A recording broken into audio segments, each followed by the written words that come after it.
Good evening, ladies and gentlemen. I'm calling to order this session of the Development, Planning and Development Council of the Town of Oakville. Sorry for that. We have regrets from Councilor Giddings and perhaps Councilor Sanju. Councilor, are there any declarations of pecuniary interest? Madam Clerk, there are none. Would someone move and someone second, moving in the committee of the whole? Councilor Chinna, Councilor Chisholm, all those in favor? And that's carried. We're now resolved into a less formal version of our council meeting so that we can hear the public better. And Council, the first two items on the agenda are consent items about which I have had no indication of any concern or controversy. Is there a mover for the consent items, the two of them? Councilor Robertson, thank you. All those in favor? Opposed, if any? The consent items are adopted. Our first item is the public meeting report for the official plan amendment proposed by Callaway REIT with regard to Hopedale at 1431, 1455, 1515, and 1521 Rebecca Street. And we're going to have a presentation from our senior planner, Mr. Barrett. And we have registered delegations from 6 residents. I will be calling for additional delegations after the 6 registered ones in case you think of something that no one else says. And Mr. Barrett is going to stress in his presentation, and I will now too, that tonight is not the decision night. This is the get your opinion night. After tonight, the planning staff take away all that they have heard and they review what you tell them tonight, and as well as what the laws and regulations are, and they come back in a month or so, a couple of months, with a recommendation report. And I have a feeling we'll see many of you again then. But I wanted to make sure everybody understood that tonight is not the deciding night. This is the arguing night, let's call it. And with that, if we give our attention to Mr. Barrett, he'll summarize what's in front of us. Thank you, Your Worship and members of Council. This presentation will provide a brief overview of the public meeting report regarding the official plan amendment application submitted by Callaway REIT, which can be found on page 29 of tonight's agenda. The subject lands are located at the northeast corner of 3rd Line and Rebecca Street and are occupied by a commercial mall and 2 standalone commercial units surrounded by a surface parking lot. In terms of surrounding land uses, there's medium-density residential and Hopedale Park to the north, low-density residential, place of worship, and retirement residence located to the east, a commercial plaza, place of worship, low density located to the south, and low density residential is located to the west. The subject official plan amendment application proposes to redevelop a 2.9 hectare easterly portion of the 8.5 hectare South Oakville Center with 86 townhouse units ranging in height between 2 to 3 stories and 1 9-story retirement residence containing 131 independent supportive units and 30 assisted living units with access from an internal private road network. The master plan submitted by the applicant also shows a reconfiguration of the existing mall on the remaining portion of the site. The subject lands are designated community commercial, which is intended to provide a variety of retail and service commercial uses, primarily servicing the local surrounding community. Section 4.3 of the Livable Oakville Plan provides that a key focus of development and redevelopment to accommodate intensification will be locations identified as growth areas. The subject lands are identified on the urban structure schedule as being within residential areas. Residential areas include low, medium, and high density residential uses, as well as a range of compatible facilities such as schools, places of worship, recreational, and commercial uses. While the focus of mixed-use development and intensification is within nodes and corridors, some growth and change can occur within residential areas, provided the character of the area is preserved, and the overall urban structure of the town is upheld. Where intensification is permitted within stable residential communities, Section 1115 of the Livable Oakville Plan provides that development on private roads is discouraged. Further, Section 1119 of the Livable Oakville Plan provides that development within all stable residential communities shall be evaluated using the criteria to maintain and protect the existing neighborhood character. Finally, on September 26 of 2017, Town Council adopted Official Plan Amendment 15 for a revised urban structure, which includes criteria to evaluate submissions for site-specific amendments to the Livable Oakville Plan. In terms of zoning, the subject lands are zoned Community Commercial 2, Special Provision 54. The special provision relates to a easterly side yard setback towards the residential neighborhood of 30 meters, and that's a minimum, and a maximum building height of 3 stories for the commercial shopping center. The applicant is proposing to amend the Livable Oakville Plan by adding a site-specific policy to the community commercial designation, which would permit multiple attached dwellings up to 3 stories in height and a retirement home up to 9 stories in height on the easterly portion of the subject lands. In terms of matters to be considered through the staff review, broadly, the review will address the impact and integration of the proposed development on the adjacent properties, which includes land use, density, built form, and building design, transportation considerations, connectivity of roadways, functional servicing, and tree preservation, with a primary focus along the eastern lot boundary in the area of the existing tree buffer. In addition, urban design, which will include built form, overall design, shadow impacts, access to public open space, tenure of the internal roadways, conformity to the urban design policies of the Livable Oakville Plan, and consistency with the Livable by Design Manual, in addition to setbacks and transit supportive considerations. Finally, a full policy review will be undertaken, including whether the proposed development supports the urban structure of the town, the operation of the site and commercial plaza, and the suitability of the land for the intended land use. In terms of the proposed reduction of commercial space, I'd like to draw your attention to the fact that town staff are in the process of retaining a peer review expert to review the applicant's retail impact assessment, which will be funded by the applicant and reported on fully as part of a future recommendation report. As noted in the staff report, the applicant hosted a public information meeting on May 2nd of last year, where 182 members of the public attended. Comments were appended to the staff report as Appendix C. In addition, there have been numerous inquiries from the public regarding this application, and 11 formal written comments were received before the staff report was printed and were appended to the report as Appendix D. Since then, additional public comments have been received, all of which have been distributed to council. The full set of public comments has been included within the scope of matters to be considered in the staff report and will be reviewed further and addressed in the forthcoming recommendation report. In conclusion, Your Worship, staff put forth the following recommendation as shown for council's consideration. Thank you. Thank you, Mr. Barrett. Council, do you have questions? Councilor O'Meara. Thank you, Your Worship. Can you just go into a little more detail on what you mean by a retail impact assessment? What are we trying to look at when we're going to ask the proponent to do that? Through Your Worship, the retail impact assessment requested of the applicant through the pre-consultation meeting was really a reverse market study. So with the reduction of retail space, would there still be enough retail left over to fulfill its role in the town's urban structure and support the community? So would that retail impact assessment also look at the viability of community malls these days in many of our communities and what we're seeing transpire in like sort of a broader look at how community malls are positioning themselves in our local residential neighborhoods? Through Your Worship, yes, it will take a broader look as well, in addition to other communities and ongoing trends as well. Perfect. Thank you, Your Worship. Councilor Chisholm? Councilor Duddick?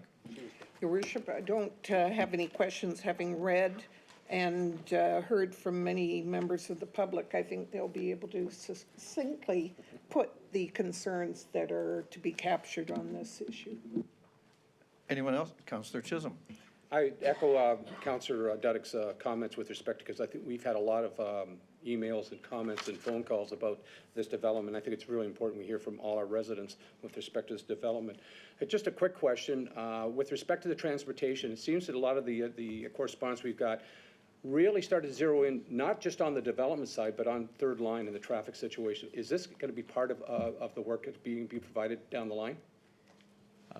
Through you, Your Worship, there will be a full analysis of the transportation impact study, and that includes sustainable transportation, so walkways, connections to the park, connections to the bus stop, the traffic impact assessment in terms of site traffic generation and its impact on adjacent roadways, including third line. Councillor Chinna. Thank you, Your Worship. Mr. Barrett, could you just confirm, you said currently the height of it, the tallest part is 3 stories? Is that for commercial zoning, is that the most available height that it could be currently? Through you, Your Worship, that's correct. That's the zoning that applies to the current commercial plaza. Councillor Haslett-Deal.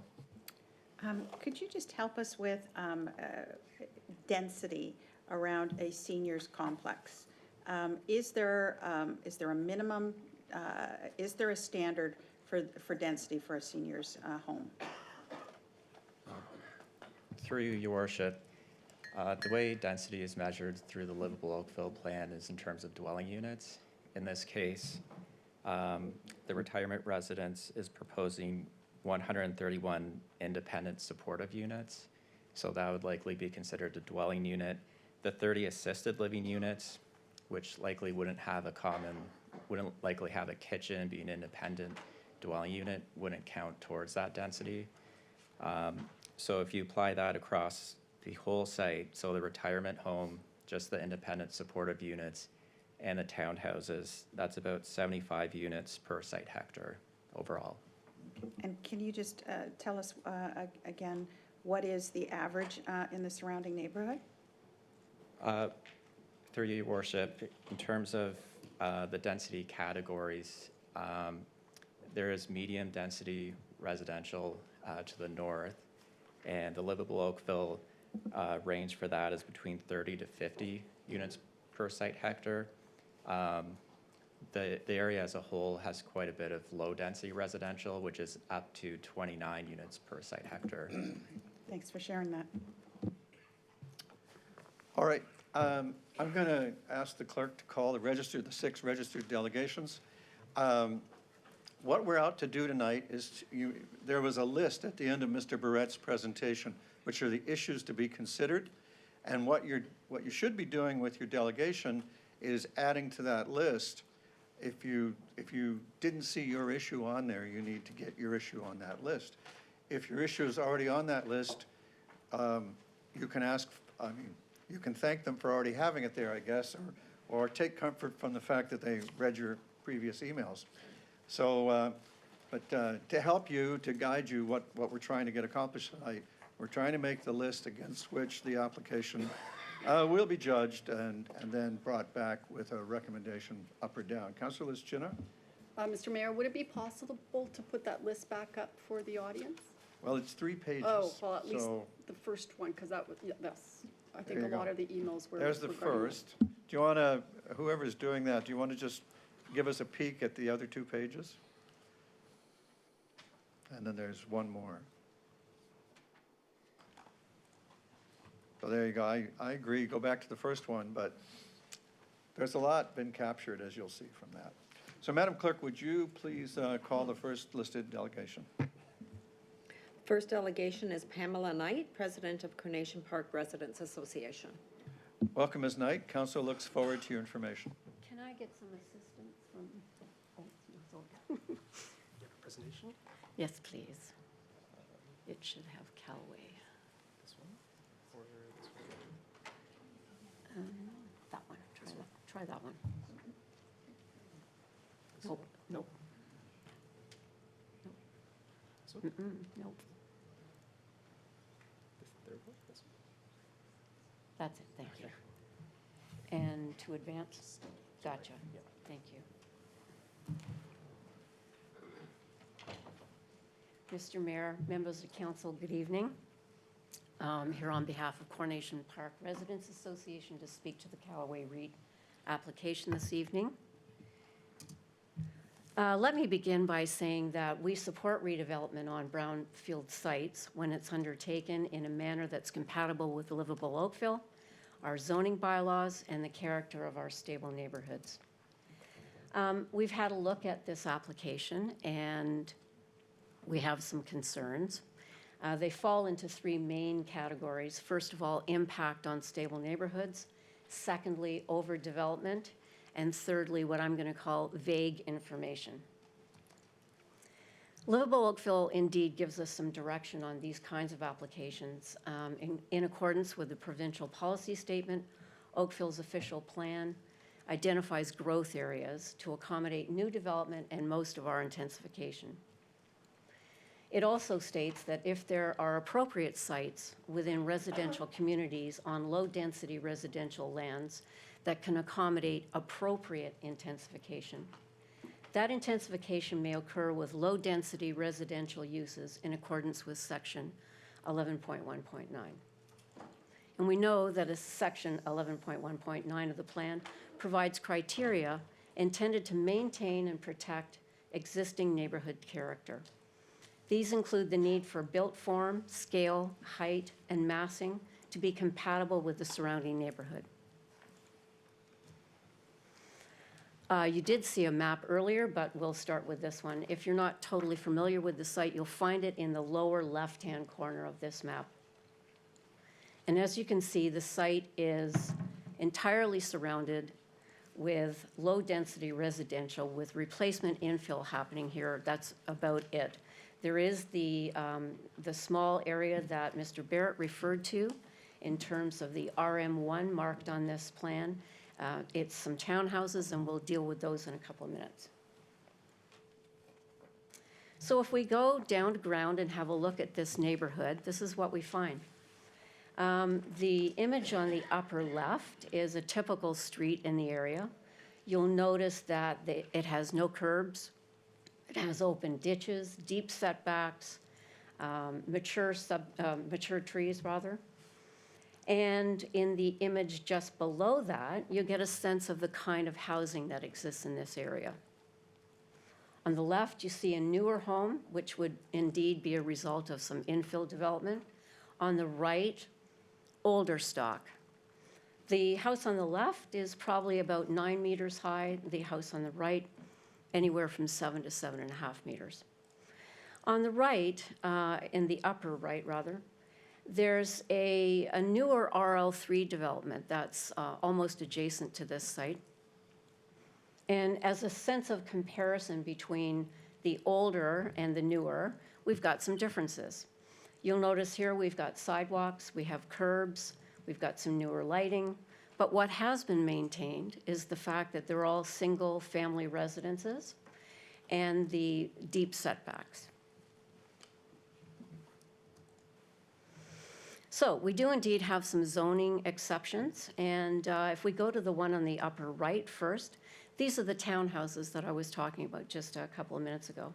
This is an older townhome development that came in several years ago. It's built in clusters. And as you can see, it's well back from the street. It has some mature vegetation. It actually has some nice green areas in between the groups of townhouses. And they're 2 stories. On the left is a 94-suite seniors retirement residence. Again, you can see that there's mature vegetation. It's set well back from the street. It's 2 stories. And as you know, we're talking about a seniors residence as part of this application. This particular one is located immediately adjacent to the northeast corner of the site that we're talking about this evening. So we do indeed have a retirement residence in the neighborhood. Talking about density, as Mr. Barrett correctly identified, our official plan notes that in low-density residential, we can permit up to 29 dwelling units per hectare. When we go down to the street and have a look to see what's there, on the left, you'll see a sample that shows 18 dwelling units on a 2.4 hectare sample. It would actually drop again if I was to include the roads, but I just took a block. At right is the little RL3 development that I just spoke about a couple of minutes ago. And this one we see delivers 11 dwellings in just under 1 hectare. So if intensification is a desire of redevelopment on this site, you can actually achieve it working within the zones that exist in the lower density residential range and still maintain character of a stable neighborhood. For example, 2-story semi-detached dwellings in the RL8 or RL9 zone would deliver a density of approximately 26 dwelling units per hectare.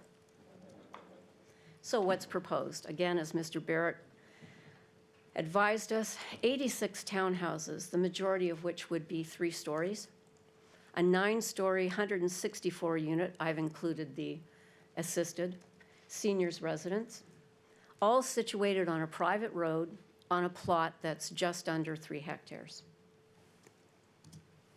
Is this overdevelopment? We do have a definition. Overdevelopment is an amount of development, for example, the quantity of buildings or intensity of use that is excessive in terms of demands on infrastructure and services or impact on local amenity and character. So we have an introduction of multi-attached and multi-storied structures to a low-density residential area.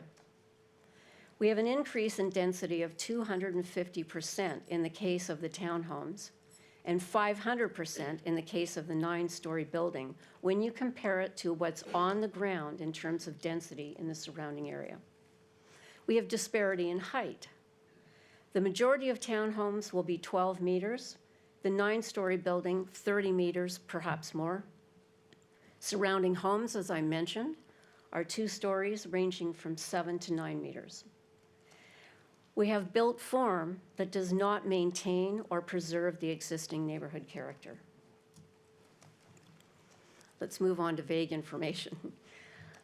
Aspects of the application are unusual, they lack detail, and they create questions.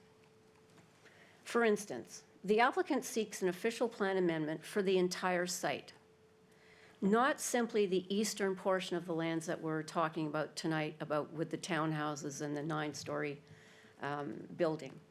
So the OPA would preserve the community commercial land use and provide special exceptions to permit residential uses for 12-meter high multiple attached dwellings and 9-story permissions for the retirement residents with an institutional designation. So what might this represent for the site in future? As well, the application was not accompanied by any draft bylaws. The land has not been divided. There's no plan of subdivision. These are the things that we're accustomed to when we see an application for infill. Thus, there's no concrete information on what the final development will be in terms of form, height, lot coverage, parking, final number of units, etc. Essentially, the applicant is asking for an official plan amendment based on a concept. In the applicant's words, seek approval for an official plan amendment application to create a framework for the vision for the lands. In summary, this is overdevelopment. It's a cluster of tall, closely spaced structures that overwhelm their surroundings. The proposed built form and density do not meet the requirements of 11.1.9 for compatibility. This is an application that's suited to a growth area, not a stable, low-density residential neighborhood. Intensification can be achieved using available low-density residential zoning categories. That completes my comments, and thank you for listening. Thank you for your presentation. Are there questions for Ms. Knight? Councillor Elger. Pam, thanks for coming. Question, Pam, what height are you looking for? I think that it has always been our desire to see people observe the bylaws. As I demonstrated, I think there are ways to affect intensification, there are ways to accommodate other uses and stay within those 2 stories. The older stock homes in the area, as I mentioned, are 7.5 to 7.5 meters. Even new houses coming into the area with building to the bylaw are 9 meters. And that already is a difference, but they're managing to blend in. So we'd like to see this observed bylaws. So 2 stories. Absolutely. Thank you. Thank you. There not being any other questions, thank you very much. Thank you. Madam Clerk, the next delegation.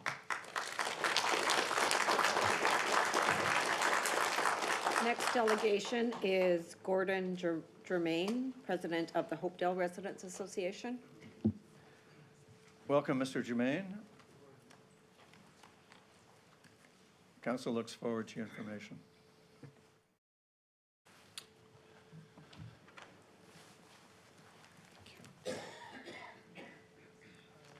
Which presentation was it? Hopedale. This one? You'll have to go through. Hopedale, this one. This one? Yep, second. That's it. And then you just use left to right. Okay. Well, thank you, Mayor and members of council. We appreciate having the opportunity to speak to this matter. I want to keep my comments as brief as possible, but I do want to essentially, on behalf of the Hopedale Residents Association, adopt everything that Ms. Knight has indicated with regard to how the Carnation Park Residents Association feels about this application as well. One of the things that I need to address is the character of the Hopedale neighborhood. As you may be aware, it's a low-density neighborhood.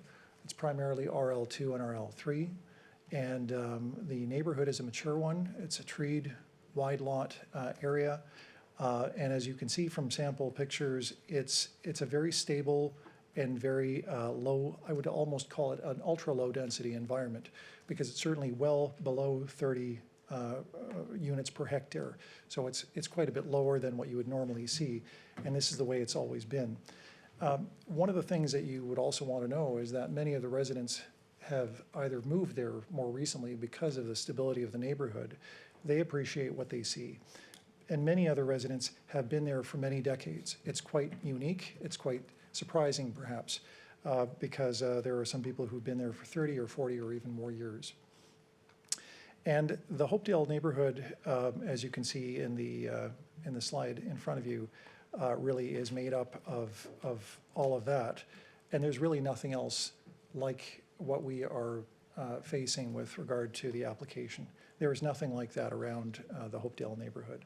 And with regard to that, there is a character that I would submit that already exists. And under the Livable Oakville official plan, character is something that has to be preserved. And if there is going to be any sort of development, it needs to respect and ensure that it does not detract from the character that does exist in the surrounding neighborhood. So ultimately, that's one of the issues that I would ask this council to keep in mind. Ultimately, this is not a growth area. And you have worked very hard at trying to identify matters that pertain to growth areas. They need infrastructure, they need support, they need to be properly accessed as well. And the Hopedale area, the Hopedale site, is simply not that. It is bordered by homes, bordered by 2 minor arterial roads, and that's it. And there is nothing that would require it or allow it to be a growth area of the kind that you see on the map here, where the town has made a lot of effort to properly identify where growth of this type should be, and it simply isn't in Hopedale. And in fact, the Hopedale Mall area has nothing. There's no tower, there is no high density anywhere near that. And as Ms. Knight has indicated, the most we have is a small set of townhouses that are 2-story, and that's immediately north of the Hopedale site. So this is just not a growth area. And I would be submitting that if the applicant has its way, then it opens the door for this to become more and more a growth area, because after all, it's the entire site that they wish to have redeveloped. And there is greater potential and precedent value that we might face down the road. So with this chart, it's a very simple way of explaining how on the left, this is really the Hopedale neighborhood. It's 1 to 2 stories. And it should not be lost on anyone that it's not all 2-story. There are a lot of small bungalows in the Hopedale area. And while there is a mix of old and new, I would say that most of the homes are still 1-story homes or side split. And so that's what we would have on the left. With the applicant's proposal in the middle and on the right-hand side, what we're seeing is a substantial increase. If we allow the 87 or 86 townhouse units, there's simply 1 row of 2-story townhouses, and everything else is 3 stories. So that's all we have, and it's high density. It's even worse with the tower, because that's a major increase to what we have in the surrounding area. And so this is not compatible with the surrounding area. It's not what you see anywhere around, anywhere close to Hopedale Mall. You'd have to go to Bronte, you'd have to go to Trafalgar Road, you'd have to go far, far away to find a tower. And 9 stories is quite high. On Highway 5, where some higher density buildings are going up, they're only 3 or 4 or 5 stories. So 9 stories is something that we just don't see, and it's not compatible with the neighborhood.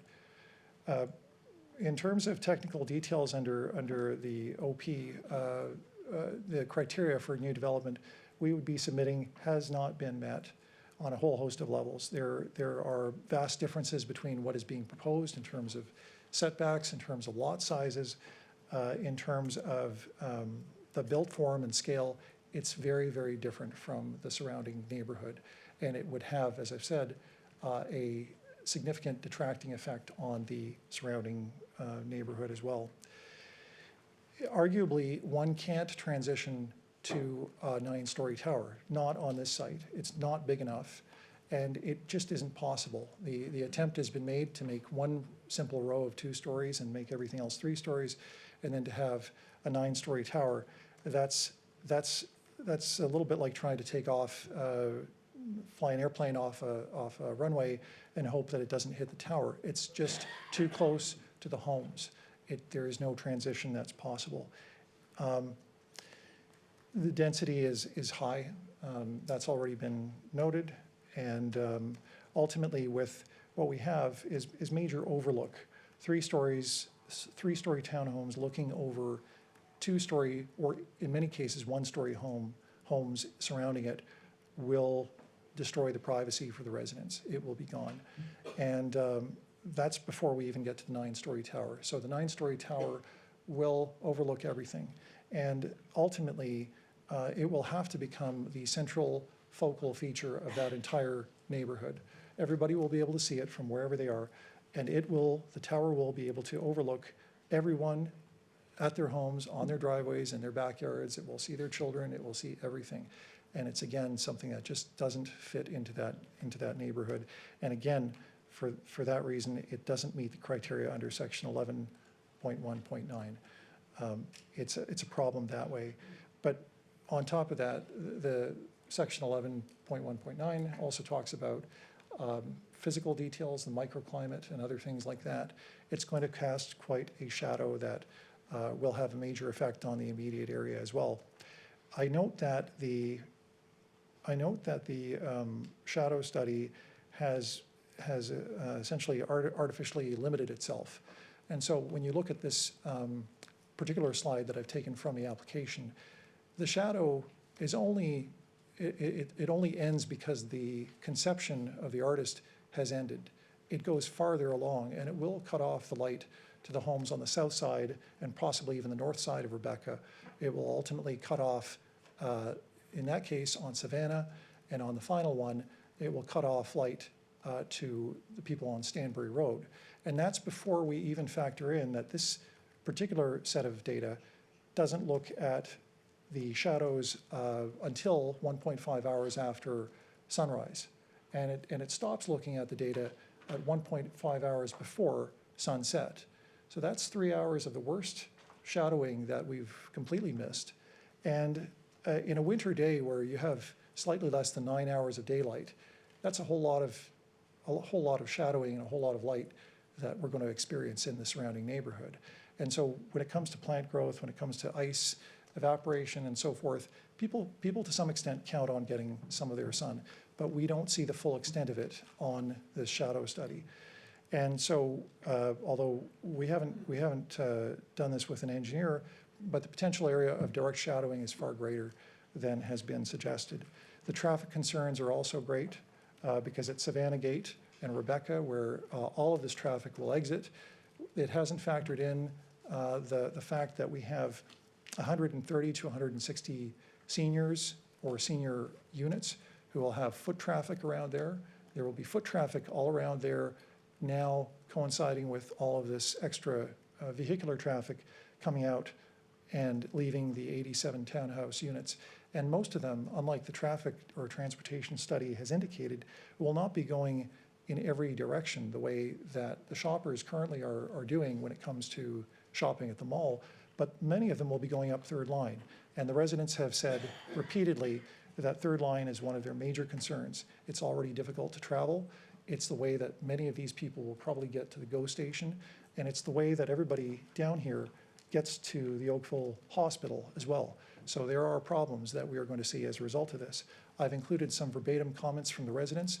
Some of them were probably a little too robust to put into print, and I want you to understand that many of the people here have very big concerns with this, and on behalf of the Hopedale Residents Association, I would ask you to please reject the application in its current form. Thank you.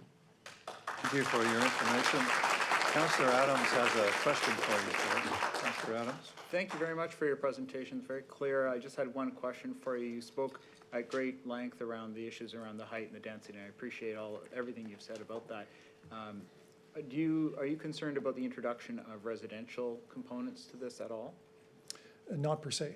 Okay, so if it dealt with those issues around the density and the height, it might be okay. It might work. If it was properly done, if it was sensitive to the surrounding environment, if it was compatible with the existing neighborhood, it's possible. And there is an envelope within which the applicant can work on that. But as it is right now, 87 townhome units closely put together, that's not going the right way, and the tower makes it even worse. But certainly residential is possible in some form if it's done well. Thank you very much for your clarification. Thank you. Councillor Dudek. Thank you, through you, your worship. Gordon, much like myself, you've lived in the area quite a long time, and I just want to give the rest of the members of council and the audience the benefit of knowing that you've been involved in various development proposals over the years with various owners of the Hopedale property, and that you haven't been opposed to development, far from it. But again, and it would be my, what shall I say, summary, that as long as it's sensitive to the area and it still works well with the surrounding homes, then that would be great. And I think some of the previous applications we've dealt with ourselves, you've captured that, so thank you. Councillor Chisholm. Thank you, Your Worship. Just a couple of quick questions. And Gordon, thanks very much for your presentation. It just brings everything into perspective. And our last deputation from Pam was well done. It really nails where we're at and what we should be looking at. But two quick things. One is with respect to, I have concerns of the application when private roadways. What's your opinion on the private roadway as part of this application? Generally speaking, a private roadway is not the way to go. And if the applicant or another party were to reconsider things and develop a proposal that had the appropriate amount of density, a lower density, lower height, two-story, I would believe that the notion of having a public road would follow quite easily with that. Thank you. And just as the president of the Hopedale Residents Association, how many residents you're representing tonight with respect, so we have a good understanding that this is a large issue for the surrounding community. So what is our capacity with the Residents Association? How many residents are listed to this? We don't have formal membership at this time, but we are in the process of incorporating, and so ultimately we leave that open to the future to determine. But I can tell you that we have been to many of the residents in the neighborhood, and some of them are here tonight, and ultimately many of them have written. So I think that their interests are quite aligned with the association as well. Thanks, Cheryl. Well done. Councillor O'Meara? Thank you, Worship. Just to follow up on the public road question. So does that mean then, it's the town's policy to make connections in our public roadways? So does that mean that the organization would want to open up Stanbury Road then to make that a public roadway and complete those connections then? And that would be a bad idea. It would be a problem because ultimately with that is a low-density neighborhood. It's very quiet. It doesn't have the capacity for dealing with the development, and it's always been a cul-de-sac. So there are other options for the applicant if they wish to reconsider things, and they have, in fact, a whole site to consider. They are choosing to have part of the mall kept as is for now, and so if the people who are putting forward this application wish to be somewhat creative about it and consult the community and do it in a sensitive way, they may have other ways of dealing with it, but not to open up Stanbury Road. Okay. Ultimately, in fact, I will note that when the applicant had some public open house meetings, there was a different conception of what we are seeing now. And it did have a different roadway extending out to the back of Hopedale Mall. And unfortunately, many residents took the time to attend the public meetings and were given a certain indication of what was being prepared, only to find out that the applicants have a very different concept. And it's rather concerning for the residents to take their time and to find out that there is something different that they're having to comment on. Yeah, I mean, that's not unnormal, though. The public meetings go through, we went through 4 iterations of one before it actually came and it was different. But I appreciate the comments. Thank you very much. Thank you. Thank you, Mayor. Thank you, members of council. Madam Clerk, the next delegation? Next delegation is Chris Kovalchuk.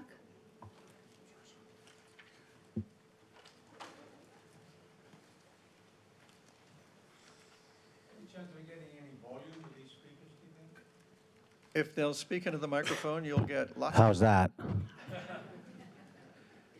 Welcome, Mr. Kowalchuk. We look forward to your information. Through you, Mayor. Just to give a little background, I moved to Oakville in '77, lived on Thornley, lived on Wales Crescent. Probably one of the few people in this room who's actually lived in those townhouses behind Hopedale too, because that's where poor people live.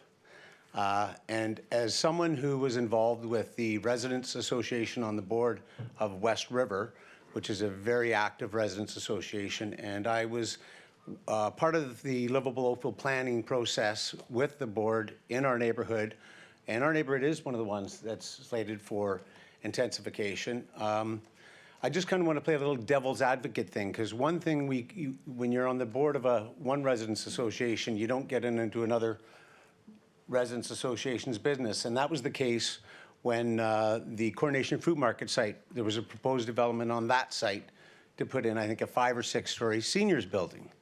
And the neighbors were up in arms and they were having none of it. And we have 16 more unsustainably built McMansions that in 20 years from now, who's going to buy them? That's just one man's opinion. I don't know how many of them are, geothermal or were built for the long term. But the people who oppose that development, who live down Belvedere in that neighborhood, most of the older people, and I look around here, I'm almost 60, and I'm like almost a spring chicken in here with some of the neighbors. Most of them have moved on to a seniors residence. And there wasn't one at the end of the street that they could move into. And in Oakville, if you've had your parent get sick or ill or they're old, you find it's very hard. There is very little seniors housing anywhere. And if you're just a working stiff in your 1-story bungalow in our area, and you don't have a nice pension and that, and you have to get out of your house and go into a retirement home, there are very few options in Oakville and very few options in our neighborhood. And I always thought that it was a really lost opportunity on that Coronation Park site for a seniors residence, right adjacent to a public park in a neighborhood where a lot of people who are going to live right next to a senior center. And as someone who was involved in the livable plan, and I understand the limitations of, you know, development, stable residential neighborhoods, but I also thought the opportunity, there was two other opportunities lost, and one was on the old D&D lands at Dorval, where we have the 44 or 88 townhouses that back onto each other. And I invite, through the mayor, I invite the community to drive down the laneway between those $1 million townhouses and just see if, you know, the type of development it is, because it's not as nice from the back as it is from the front. And the sustainability level, every one of those townhouses has an elevator. Which, you know, that's great, but I've always looked at sustainability that if we got to be building the type of housing that's so everybody can live in the community. And we all love to go to Starbucks, and we all love to go to our retail places, and the people who live and work in those places need somewhere to live as well. Like I was talking about the small townhouse complex behind Hopedale is one of the few affordable places someone can rent a place in southwest Oakville. So to play a little devil's advocate, I live on Kerr Street, and I have an 11-story seniors building, one of the last ones built, the Rotary building, that looks into our neighborhood. And we were very involved in challenging the RAIN condos. And they put their application just days in before the interim bylaw went in. And they reserved the right to challenge the compromise we came to once the bylaw was released. And they challenged it, and they pretty much got what they wanted. Now, the irony of that is, in retrospect, is have you been downtown Oakville lately? And don't blame it on the construction. Those stores were empty long before the construction started. There is not a critical mass of people there who have the connection to downtown to keep that retail going. And council can maybe attest, as you know, the community that surrounds downtown Oakville, they don't want more 9-story apartment buildings like the ones on Allen Street, which create the critical mass of people you need to have a vital strip. My partner owns a house in Bloor West Village. And if you've ever been up and down Bloor West Village, when one store closes, another one opens the next day because they have a critical mass of people. And on the same stretch of where in Oakville we'll have 2 homes, they'll have 11 or 12. And that's paying for the infrastructure. And people always say, why are taxes in Toronto less? Well, A, I don't think you get the level of service, but B, they also have 12 people paying for the infrastructure, whereas here we have 2 homes paying for it. So while I see everybody wants to have more of what, like, for example, in the Calvary Baptist lands behind Blakelock, you know, we have another farm of unsustainable mansions. And I always say, careful what you wish for. There's a thing called the Towers of Spite in London, Ontario. And it was a developer wanted to build student housing, and he came with a proposal forward, and the neighbors were having none of it. And out of spite, he built the minimum that you're allowed to by law, you know, a 39-foot-high cinder block painted black with a door front and back, because people don't realize that's what you can build under the Planning Act, and that, you know, all the niceties of the design are not necessarily that are dictated, and just like the town can't dictate taste to people. But I'll look at it like the Committee of Adjustment. Even if you go around Hopedale now, for example, Tansley and where they're filling in there, every guy who's built $1 million house has gone to the Committee of Adjustment to have just a little bit here, a little bit there, a little bit here. When we get a street where every new development, every new house has a little bit of this, a little bit of that, is it really a stable residential neighborhood? Is it built, you know, is it built to what we've designed? I mean, I would love to be able to, the town say, get rid of the Committee of Adjustment, and if it doesn't fit, you know, you don't submit a plan unless it fits what the planning and zoning is. That would be a nice, clean bit of business to do. But to the point here about the development here on Hopedale, everybody's scared of a 9-story building like it's a bad thing, and the critical mass of people and the intensification that's going to bring. But anybody who lives in this neighborhood who's been to Hopedale, it's been a dog show for the last 5-10 years. You know, it's been a ghost town in there, and that needs a critical mass of people around it to become, you know, anything of consequence. The fact that they're eliminating half of the old Target store to put this up, I think it would be a good thing. So just putting a little, you know, a different look at it, a different take, because everybody kind of, you know, it's all about keeping our own little fiefdom here. But how many people's kids live in this town? Anybody? Anybody have their kids live in your neighborhood? Wouldn't that be nice? Your kids have a place? Okay, Showboat. But, wouldn't it be nice if there was options? And I say that's as lovely as Oakville is and it's livable, it's becoming less livable for everybody. And like I said, people who work and live and work in the service industry, or even if you work at the town with a good frontline job and a full-time and a pension, 2 people working in the town or a teacher can barely afford to buy the least built piece of property in town. And that even goes more so for seniors. So there's a lot of seniors that need a place to stay. And your parents are going to need a place to stay. Wouldn't it be nice if you had one down the street that you could go visit them and go to Hopedale and pick up something at Sobeys, take them groceries? So as someone who lives near Kerr Street, have 11, I'm a block off. I'm in a stable residential neighborhood. But we also realize now that density is a good thing. It brings a vitality that Kerr Street's going to be popping long before downtown gets going until they allow until the neighbors let them build something down there. And it's one thing I found out when I ran for council, knocking on doors. South of Rebecca, from the creek to Appleby, there's a lot of people aren't there from April, from November till April. That's, it's a bit of a ghost neighborhood because they're at their other place, their other home. And in order to become a vital town, you need people here all year round shopping at the stores. People complaining, why are there no stores? Well, because if you already own everything and you're only there 6 months of the year, that's what you get. So I just, through your mayor, to the community, density isn't always a bad thing, and we'll see you on Kerr Street. Thanks. Thank Questions? you, Mr. Kowalczyk. Councillor Dudek. Thank you, through your worship. Thanks very much, Chris. Just to reassure you, the Hopedale Residents Association, from the very onset, used the Woodside Mews, the Rotary homes there, as a perfect fit for fitting that property. Unfortunately, that is not what came back to them. So just so you know, Well, they they were wouldn't- more about affordability for people who live in the area to be able to stay in the area and be part of that dynamic. But as you know, that requires a 9-story building to be affordable. So just to your point. With land costs. Yeah. Thank you. Thank you for your information.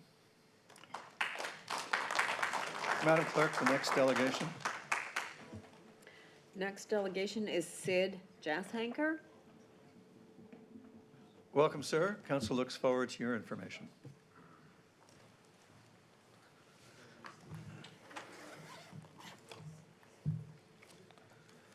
Mr. Mayor, honorable council members, thank you for taking the time to give me this audience and spending a few minutes talking about the official plan amendment.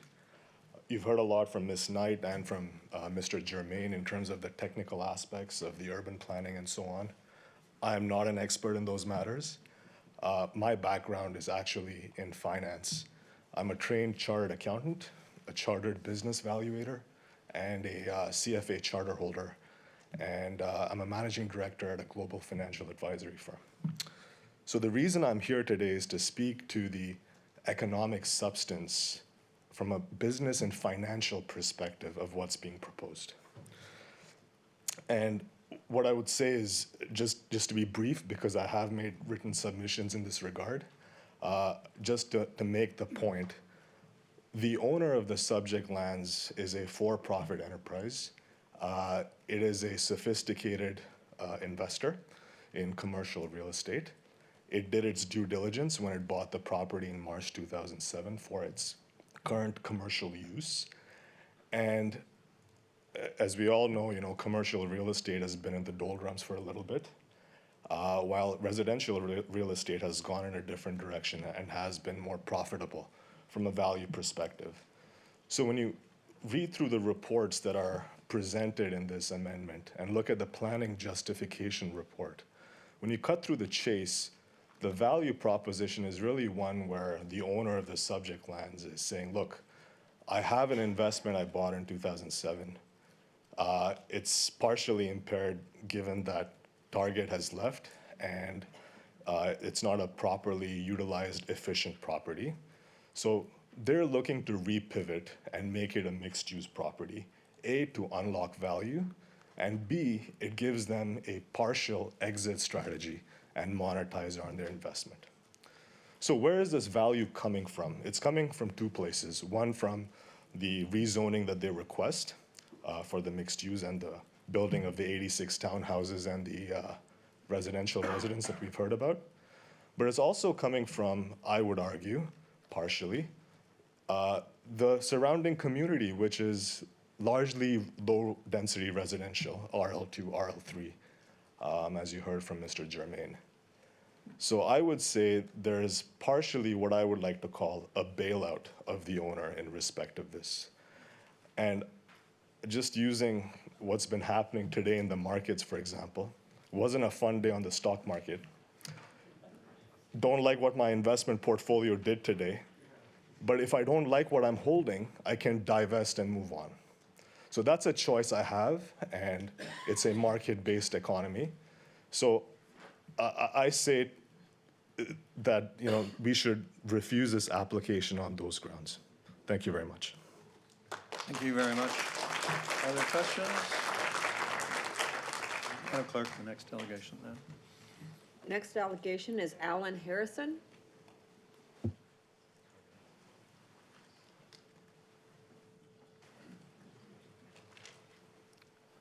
Welcome, Mr. Harrison. Council looks forward to your information. I'll be brief, and just by way of introduction. My wife and I, who's also here tonight, live on Helen Court, which was in one of the photographs. So this could be said to be literally in our own backyard, not just metaphorically. But I'm not here to say categorically that none of this should happen. But I do want to stress certain points, and particularly in terms of what Mr. Barrett said and the list of issues that he said the investigation would consider. Really, I think ultimately it's about conformity with the official plan. Just a little bit of background, because Ms. Knight and Mr. Germain have said much of what I would otherwise have said. And I should mention, by the way, that I have written to council, and you will have seen my comments. Some of which I'll repeat because of because of what I've heard tonight. In particular, there was a consultation process which was mentioned. 3 proposals were in front of us on that evening, sometime in April or May. This particular proposal that's now before council is not entirely in alignment with any of those 3. It actually takes the highest density. But more importantly, what was originally envisaged as a 5 to 7 story retirement home has now become a 9-story. That wasn't none of the 3 options that we saw. So quite what's happened between now and then to lead to an increase in the size of that building, I'm not quite sure. Our reaction, my wife and myself, our reaction to the consultation process, we were invited to make a submission. We made a submission, and I think the primary emphasis of our submission was on the retirement home, which at the time we understood to be 5 to 7 stories. We felt that it was out of character, and neighbourhood character is certainly another characteristic that we're asked to pay attention to when we are looking at the plan or looking at the proposal relative to the official plan. And so at this point, I think our view is that primarily it is about the 9-story building. The townhouses are transitioned. There's 2 floors, 2 stories and then 3 stories. And so I said this isn't in any sense a NIMBY reaction. It's primarily a reaction to the 9-story retirement home. And it's worth bearing in mind that literally in our own backyard is another retirement residence that is precisely 2 stories. So you don't need 9 stories to build a retirement home. It's just a question of going up rather than out.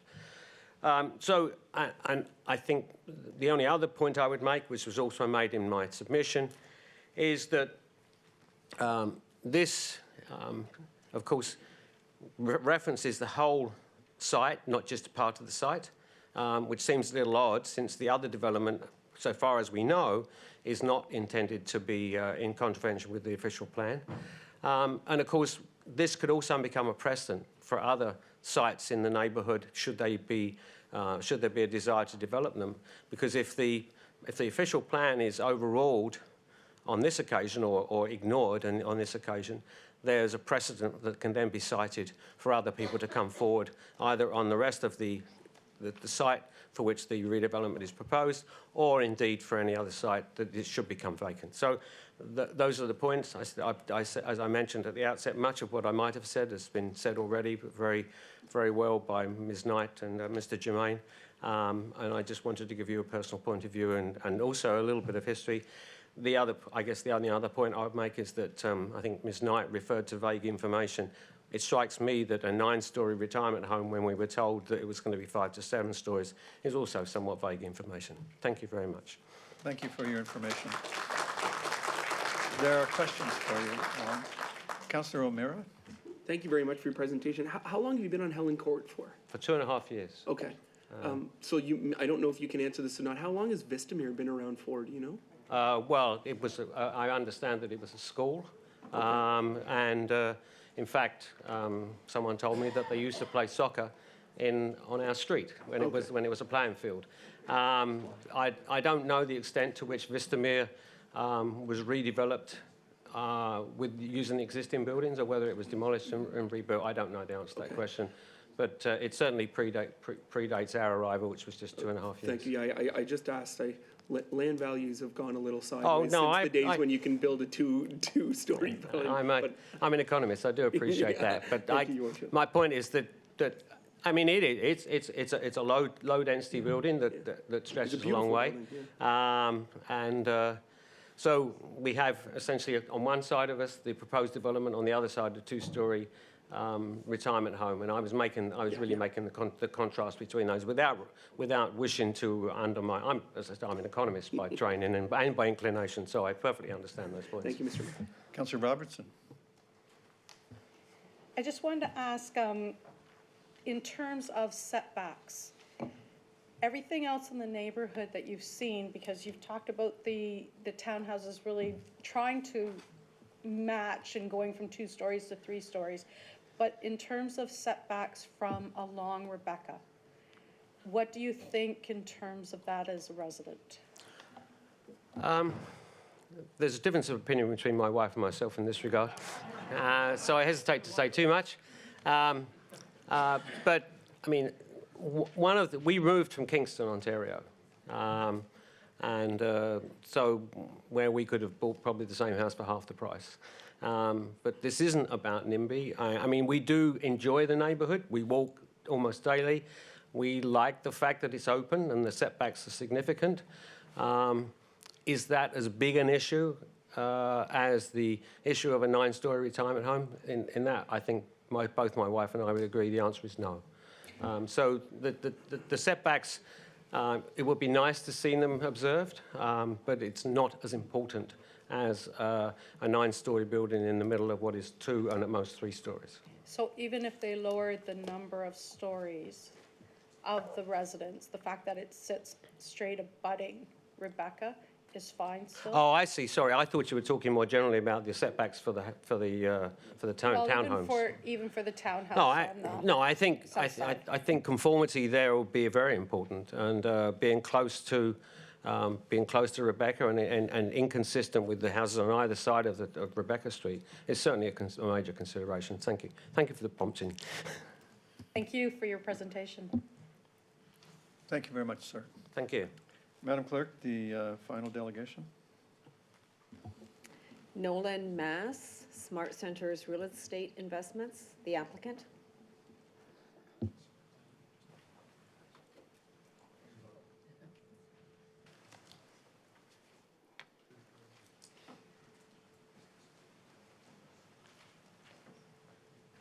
Welcome, sir. Council looks forward to your information.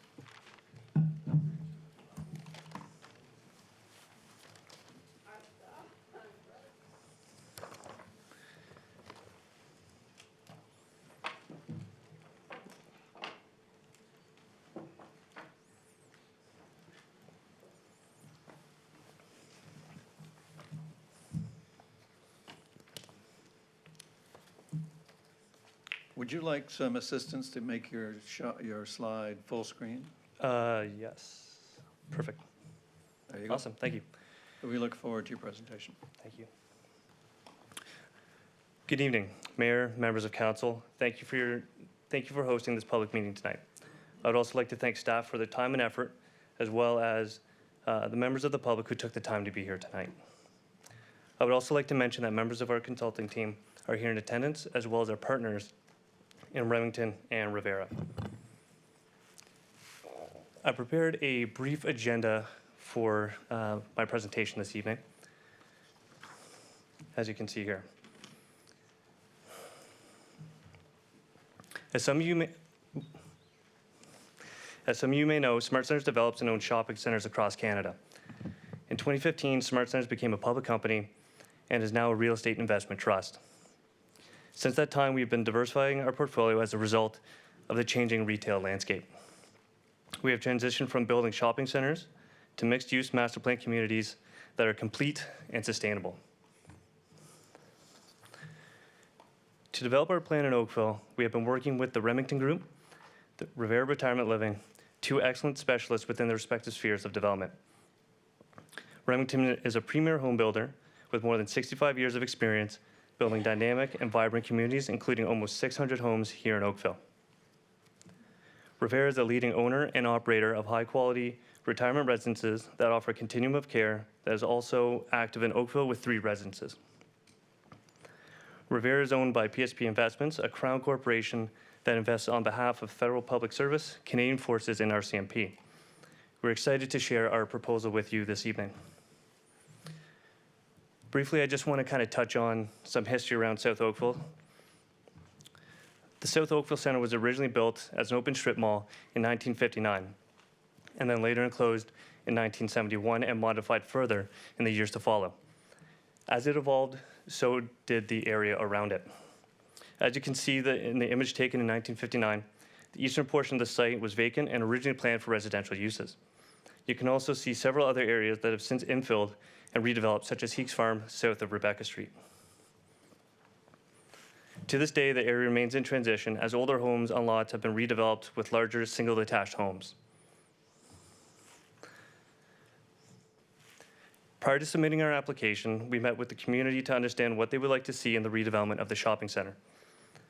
We met with representatives of the local residents association in 2018 and 2019, held a public open house in May of 2019 to receive input from the broader community, and also had follow-up meetings towards the end of last year and our submissions to amend the official plan, ahead of our submissions to amend the official plan.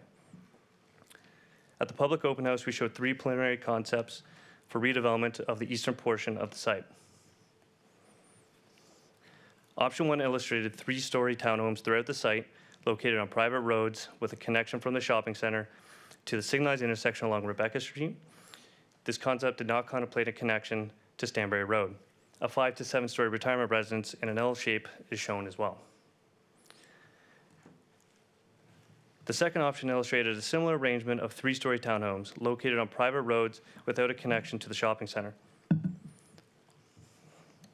The final option showed, again, 3-story townhomes on public roads with a connection to Stanbury Road, but without a connection to the shopping center. The concept contemplated an 8-story apartment building and a 5 to 7-story retirement residence. Through consultation, we developed a proposal that we are confident addresses the comments we've received thus far. The concept proposes 2 forms of townhomes, traditional and rear lane. We modified the heights of the townhomes along the eastern edge to be 2 stories, a form that is compatible with the low-rise neighborhood next door. This gradually increases to 3 stories for the townhomes located in the interior of the site. A total of 86 townhomes is proposed. We're proposing private roads built to municipal standards and have planned for a connection from the shopping center through to the Signalized intersection at Rebecca Street and Savannah Gate. One thing we consistently heard loud and clear from the residents is that they do not want a connection from Stanbury into this development. And that is what we have reflected here. For the retirement residents, we reoriented the building to have the mass broken up to better transition from Rebecca Street, so that the portion along Rebecca Street would be 5 stories, stepping up to a 9-story height further back from the street. Within the retirement residence, 161 total units are proposed, inclusive of a mixture of of seniors living and assisted living units. As I mentioned before, we've modified the townhouses proposed along the eastern property line to be 2 stories to match the scale of the immediately adjacent lands. And this image here illustrates a concept of what we envision for these townhomes. To be clear, this is not a rendering, but a vision of what we hope to achieve. These are samples of townhomes built by Remington elsewhere in Oakville. And this next slide illustrates the vision for the 3-story interior townhomes. As I mentioned before, we had modified the townhouses. Regarding the proposed retirement residence, the massing drawing demonstrates the stepping up from 5 to 9 stories in order to reduce the height, impact, and create an appropriate relationship with Rebecca Street. The shape and size of the building is necessary to deliver the appropriate level of service and care for the prospective residents. A statistic I'd like to raise is that in 2019, approximately 14,000 people in Oakville were 75 years or older. 4,300 are over 85 or older. Oakville's senior population is forecast to grow by nearly 50% over the next 10 years.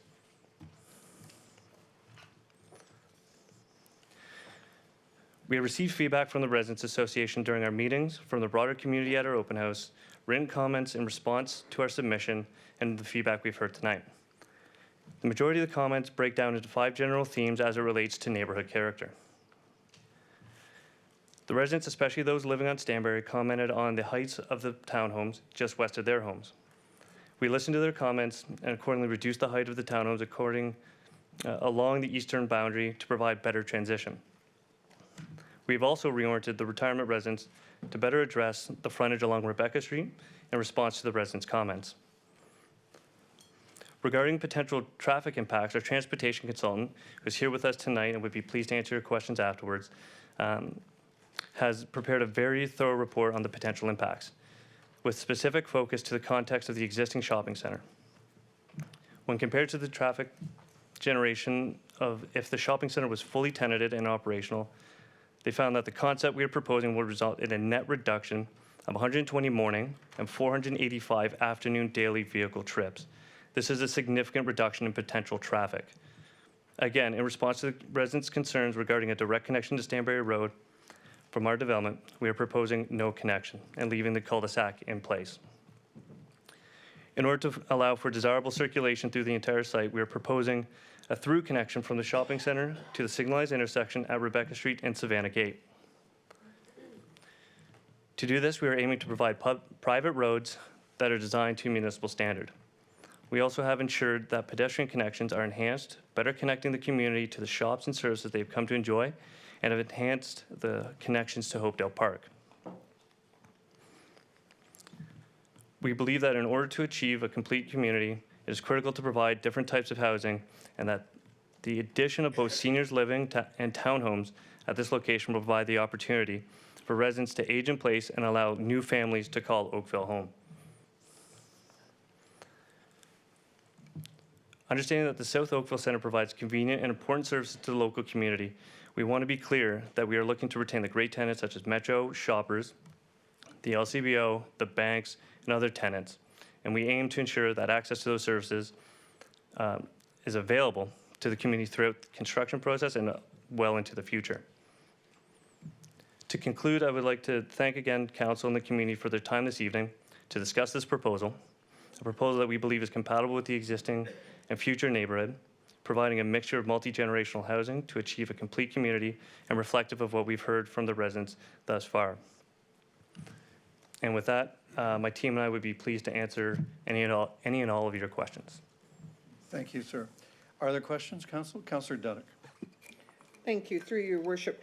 In regards to the seniors residence, and previous delegation commented, the 3 options you displayed at the various open houses had 5 to 7, which at that was excessive for people. But then when they see 9, you sort of get an understanding of why they're sort of thinking, what's this? Why out of the blue? The number of units that are in the current rendering, what were the number of units in the previous? They're very similar. It's not a massive difference. Largely it's because as we've been going through the process of understanding these buildings, we found that from the design of the inside out, in order to achieve the units basically designed as needed for the residents and prospective residents, that they essentially require a certain type of footprint. And in doing so, we found that the building had to change. And in doing so, we found that the 5 and 9 was what we think is a good way to distribute that density that's required in order to deliver, again, the units that we think are feasible here. Okay, so I guess I'm trying to understand, is that Rivera who is saying they need that in order to make it a viable facility for them to run? We've been working with Rivera. They are here in attendance as well. And Farah here can speak to that as well. Yeah.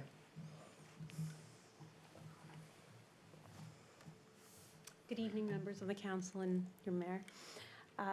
I wanted to speak more about where the density is coming from, and essentially what we were proposing originally, if we went back to the presentation, you'll notice in the original options, we were proposing an L-shaped building that was 7 stories, up to 5 or 7 stories. Now, if we were to max out at 7 stories, the problem was that intimidating presence along Rebecca.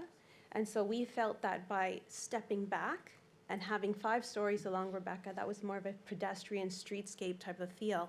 And then we would be able to internalize some of that and redistribute those 2 stories internal to the site. And in that case, because when we did reallocate that density, the floor plate did end up getting smaller. So we had to compensate by adding extra stories to that.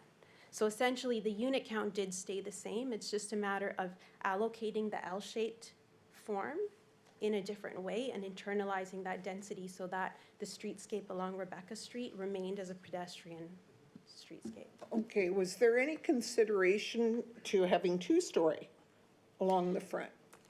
So the way that a retirement building typically works is our ground floor is primarily all amenity space. So we're talking about 22,000 square feet of all amenity space. And just to give you an idea of the kind of amenities that we offer would be something along the lines of a bistro, a pub, a demo kitchen, a games room, golf simulator. So these are not your typical lounges of sort of the 1980s type of retirement home. We're talking more of the condo-like feel, the market type, like a senior would want to stay in a market condo building, yet this would offer the amenities that many condos compete with us today. So essentially the ground floor is all amenities, and then we would have the second floor being assisted living units, which is almost entirely a separate business. It's an entirely different type of accommodation where the amenities, dining, housekeeping is all on the same floor. And so when you look at and you break down the building in detail, you'll find that the floor plates are actually quite inefficient. So we do need to compensate by adding a certain number of suites to the amenity ratio. Otherwise, it doesn't quite work very well. So essentially, you just have about 60 residents using 22,000 square feet of amenity space. Okay, and given that you've got vast experience in this field, what kind of monthly rent is somebody looking at for a 1-bedroom? Yeah, so we've really thought about that, and the way that we do build our rents is based on our market research that we carry out very early on before we even develop a concept.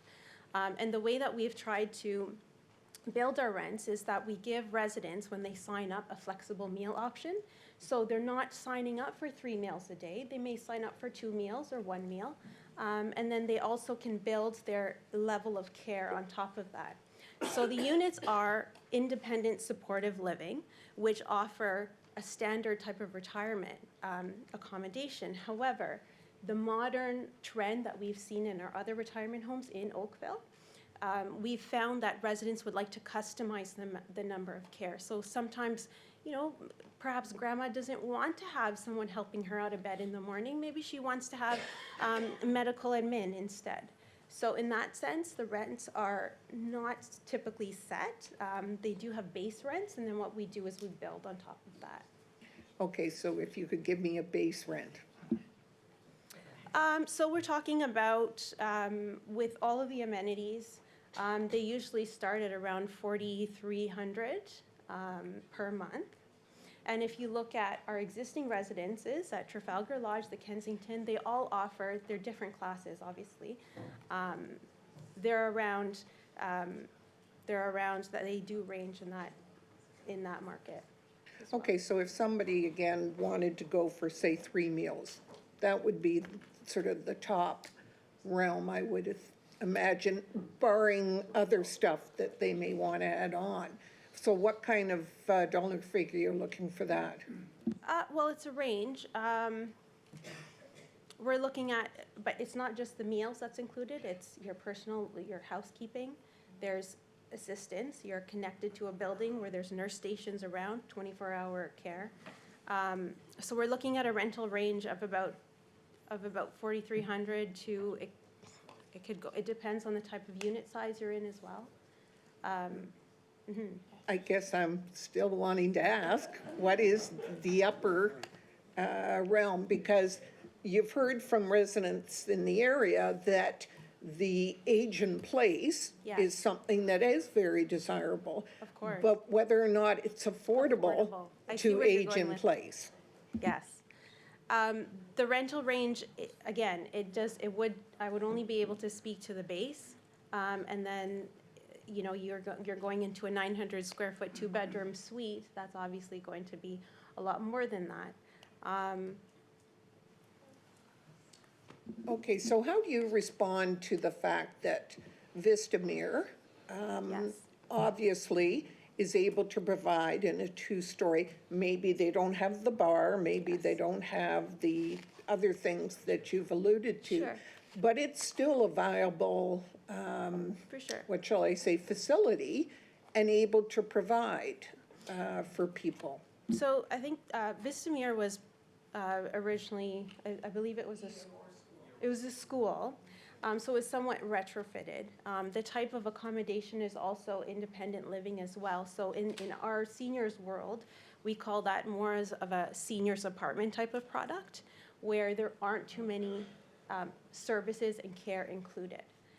And then the 2-story option is, you know, they do have some of the lounges, but they also don't have underground parking. They also don't have the modern type of customized design that modern retirement homes offer today.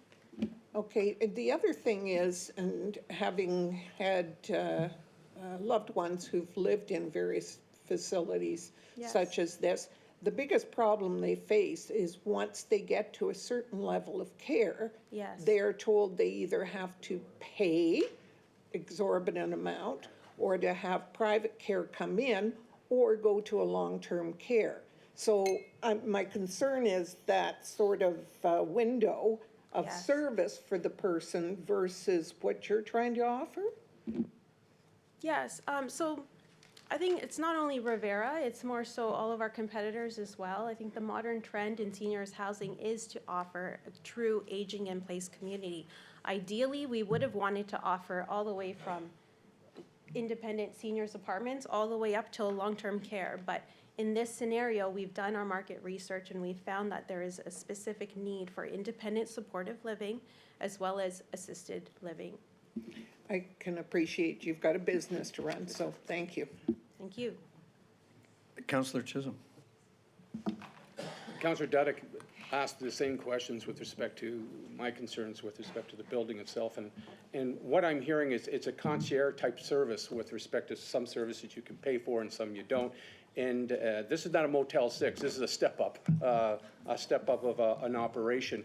And I think where my personal opinion is you're using information provided what's happening in Oakville. Well, not everybody in Oakville has that kind of disposable income to do this. So at the end of the day, it's something that we need to make affordable for our residents. And if we're going to build something in this manner and it's out of the price range for, quote, the what I call the working people to get into this, it would probably be impossible. That's my personal opinion, knowing what's going on. With respect to this building, is there, and I know your business and there's a profit to be made, My question is, where does it cut off on the stories?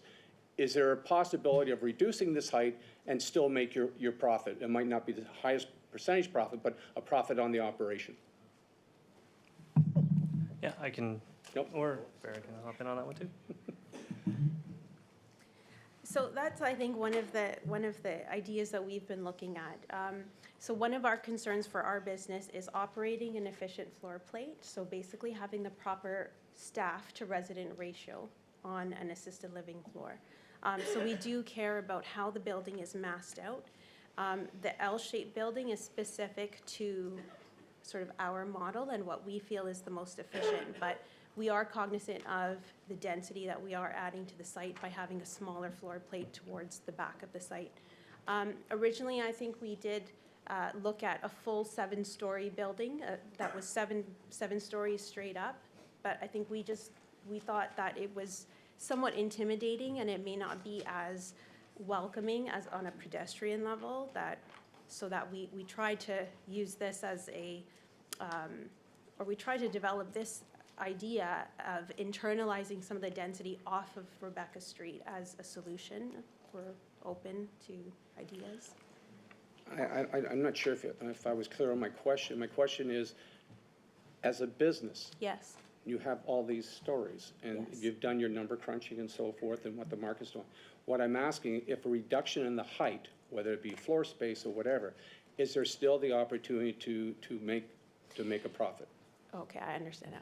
It would be somewhat difficult, mainly, again, because if we are offering a 22,000 square foot amenity space, essentially the first floor is shot. The second floor is dedicated to assisted living where the amenities are on their own floor. So essentially, it's just the upper stories that we would need to accommodate for. And we've found that this unit mix is the sweet spot to make the building work. So, in your opinion, what you've designed, the setback and the added height, Yes. that's what you need in order to run this business effectively and with the appropriate profit? We feel that with the floor plates maximized in this way, we find that it has worked well. And to service the building operationally, it's worked well for us. So here, I'm going to put a real question out here that you might not have the answer for. Okay. If it goes back and with respect to saying, council would like to see this reduced in height or floors, Yes. is Rivera still interested, or are they moving on?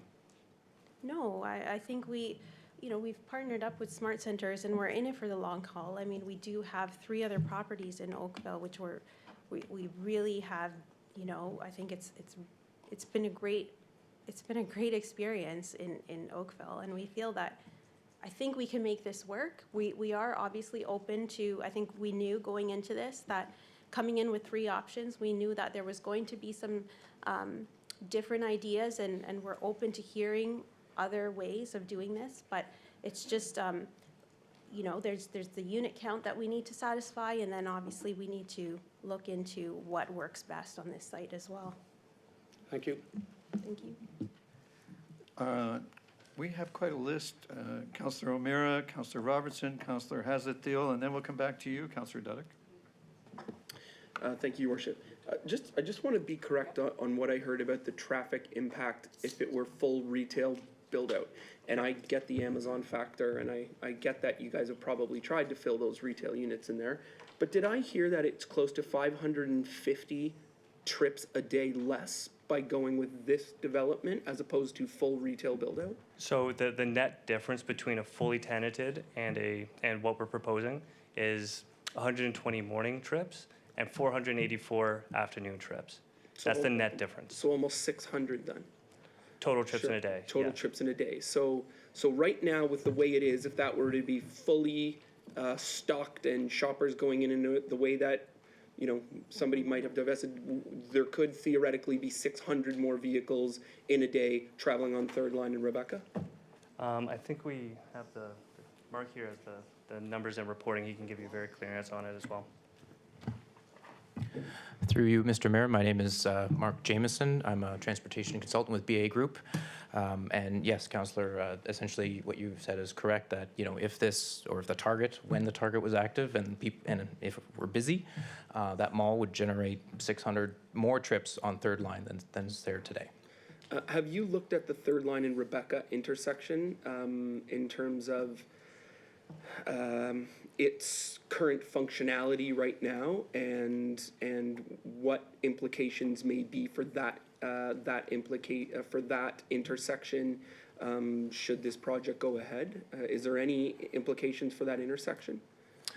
To date, the study that we've undertaken looks at the net difference because, by and large, seniors' use and 86 townhomes generate such less traffic that the impact is there.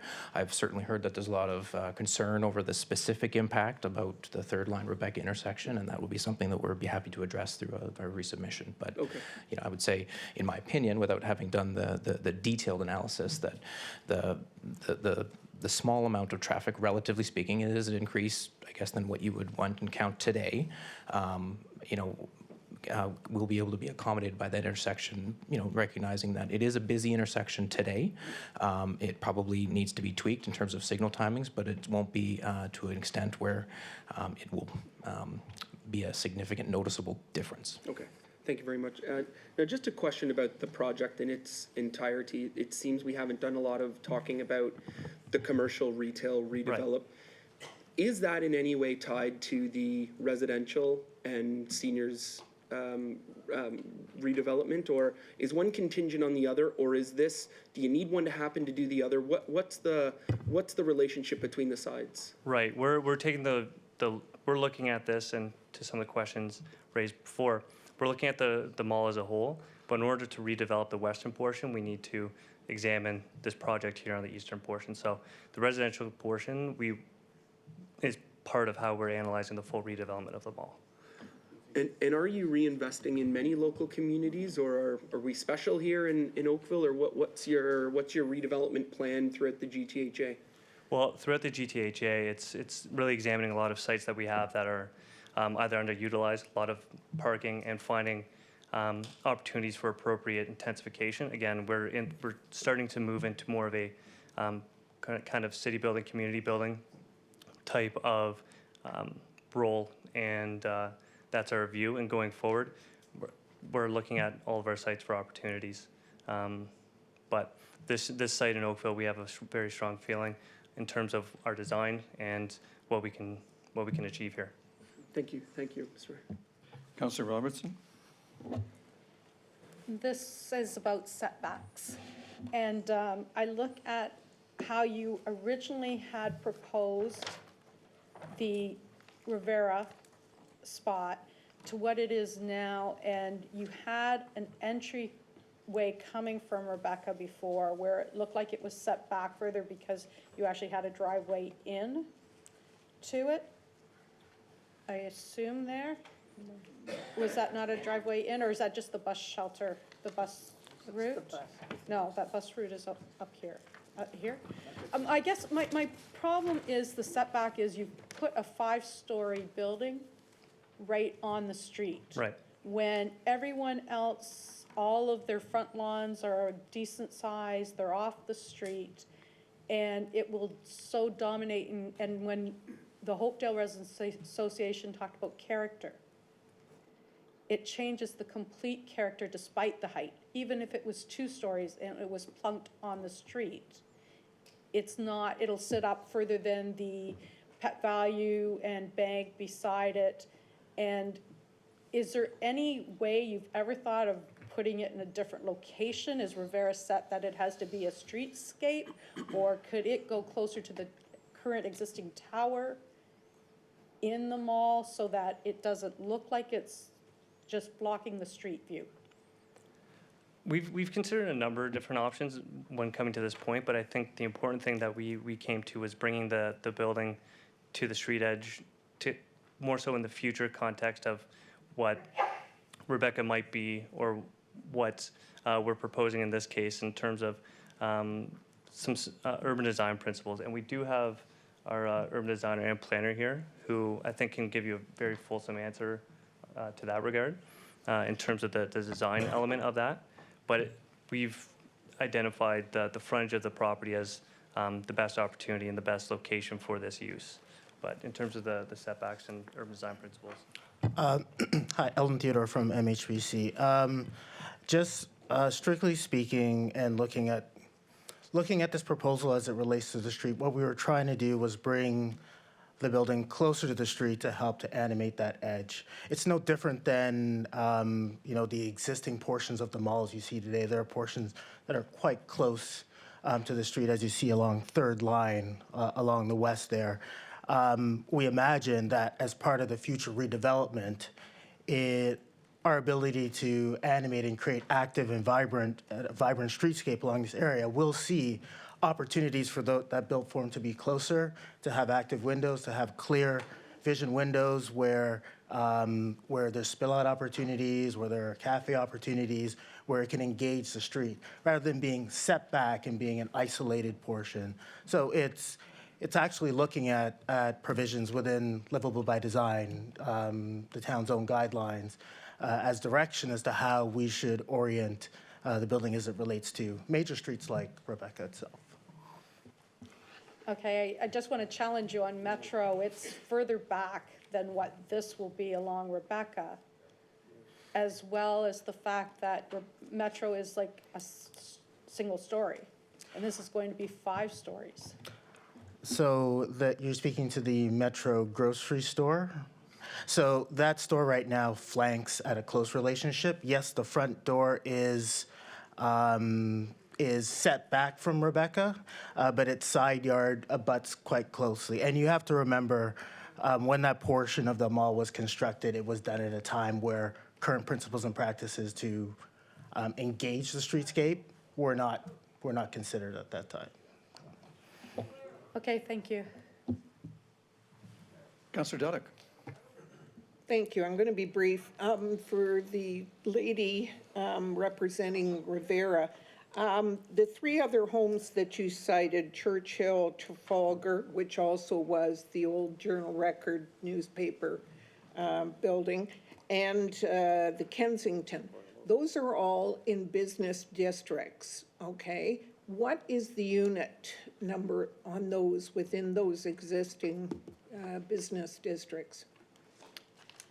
So just for the record, I'm sorry I didn't introduce myself. My name is Farah Ibrahim. I'm from Manager of Development at Rivera. So at the Kensington, I do believe that we are in the 90 to 100 unit range. So that is positioned more as a boutique sort of residence though. And then we have Churchill Place, which does range, I believe it's a 6-story building. It's about, it's in the like 100 to 120 unit range. And then Trafalgar Lodge is more of a smaller residence. And I can't don't quote me on the number for the number of units, but I believe that they are around the 80 to 90 unit range as well. And so they are smaller, mainly because some of them were retrofitted and they do try to conform within the downtown business district rules. Okay, my point being they're in a commercial district, not in a stable residential neighborhood. And you're going over that within a stable residential neighborhood. So just leave that with you. Thank you. Councillor Chisholm. Just to add to Councillor Dudek's, those are all redevelopments. They are not brand new builds. They were existing and repurposed. I mean, Kensington used to be the old Royal Oak Hotel. So those have been, you call them boutiques, okay, the buzzwords. But the reality of it is, as Councillor Dudek is saying, those are commercial areas, and this one is in a residential, low residential area. So there is that distinct difference. Thank you. Thank you, everybody. Thank you for your information. Madam Clerk, that's the end of the listed registered delegations. Yes. Are there members of the public here tonight who have something that hasn't been brought up and they would like added to the list? Yes, ma'am. Would you please come up, introduce yourself, and add your item to the list? Thank you very much, Your Worship and councillors. My name is Julie Bulow. I live on Helen Court, which is on the in the neighborhood. I've lived there for 18 years. I have a master's in inclusive design, which means I specialize on how to design for all types of people. And what I would like to point out is the definition of aging in place. I know about the definition of aging in place, and what it really refers to is allowing older adults to live in their homes, their own homes, for as long as possible through community supports and through accessible design in the homes. So I just wanted to clarify that because the delegation from REIT and SMART centers has a completely different definition of aging in place, which is not consistent to what is in the understanding of people who study this type of thing. So thank you very much. Thank you very much. It's a valuable point. Anyone else? Yes? Please come add your issue to the list. Hi, my name is Diane Greene. I reside on Stanbury Road. I've lived there my entire life. I went to EA or public school. I have lived there long enough to remember my father telling me that no buildings could be higher than 3 stories in the town of Oakville because that would exceed the height of the church steeple. So that's how old I am. I'm opposed to this amendment as it's written. I have several concerns about the basis that's being used for the proposal. The planning justification report states that the proposal is for modest intensification, and I debate that that's probably not the case. It should be more along the line of high density. And I haven't heard anyone actually stating what the density for the retirement home by itself will be. I had calculated it as 370 units per hectare, and I understand that that might be a little bit high because I had used 161 units as my numerator. However, it's still, I think, quite high. It's over 300. So that will raise the density on that building alone to urban core, high density, urban core height, and high density. So I'm concerned about this opening a precedent for this area, which under policy 26.1, I believe it is, 26.2.1, our area is a special policy area, and intensification should be limited to development which maintains the integrity of the large lots, i.e. 10 units per hectare. So I'm concerned that this amendment, I'm also concerned about the number of times the planning justification report describes the mall as a gray field. The term gray field has connotation under planning policy. A gray field is a previously developed property that is not contaminated. They're usually, but not exclusively, of former commercial properties that may be underutilized, derelict, or vacant. So I suggest that adding as a basis within the text of the amendment, describing the site as a gray field when it is not a former commercial property, but is in fact in current use, is a little bit disingenuous because they use that as an introduction to make this area eligible for intensification under policy 10.7.1. I also contest that they've added the term mixed use onto the actual text of the amendment, and I think that this is going to be quite not advisable. It will be quite unclear what that mixed use, what those mixed uses will be over the entire block. So like some of the other people that have spoken before me, I'm concerned that there are potential implications over the entire block for this one change. That's it. Any questions? Thank you very much for the points. Yes, ma'am.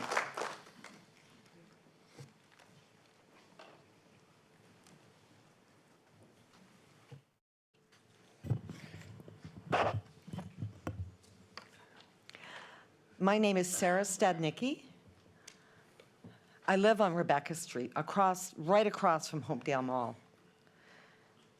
I've been there for 15, almost 16 years, and love the area. We have wonderful neighbors on all sides, and I've seen the Hopedale Mall go through some changes to now being the South Oakville Mall. I'm really concerned about traffic. I don't believe there's been enough research done on the traffic concerns. We currently have 2 lanes, 2 going east, 2 going west.